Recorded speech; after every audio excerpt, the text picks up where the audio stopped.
Eto na nga mga mare at pare yung last part ng fourth quarter ng laro ng Martan at Olosya sa Doña Carmen Basketball League Open Division. Nung Friday pa nga itong video mare, pero ngayon lang ako nakapag-edit dahil nabisi ang kumare nyo nung mga nakaraang araw sa pagsama-sama kay Paula Maris sa pag-aasikaso ng kanyang medical certificate. Hindi naman na talaga kailangan ang kumare nyo sa mga lakad ni Ate Pam dahil caring-caring niya na ito, pero dahil gusto ko nga ding makalabas-labas ng bahay habang wala pa ngang pasok sa school ang mga estudyante ko. Dahil kapag nagumpisa na nga ang pasukan sa school, tayong mga nanay ang palaging maiiwan sa bahay. Shish. Mula sa una hanggang fourth quarter ng laro ay lamang na lamang ang Olosya sa Martan. Mapapanood nyo nga ito sa ginawa kong live nung nakaraang Biyernes, pero kayo na lang ang bahalang umintindi sa mapapanood nyong video. Charot.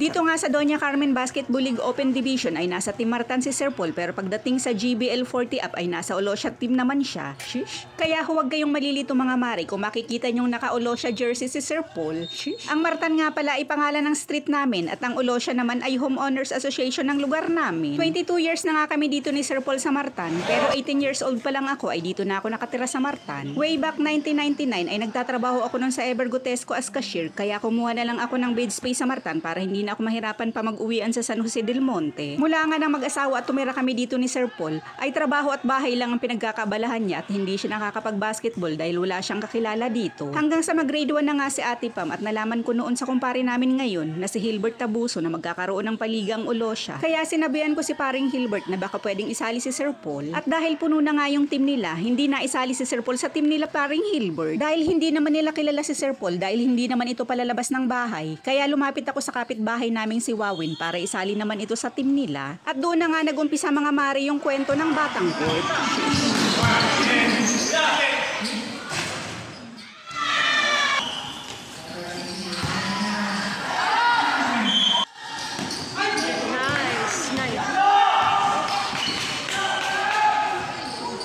No. Wala.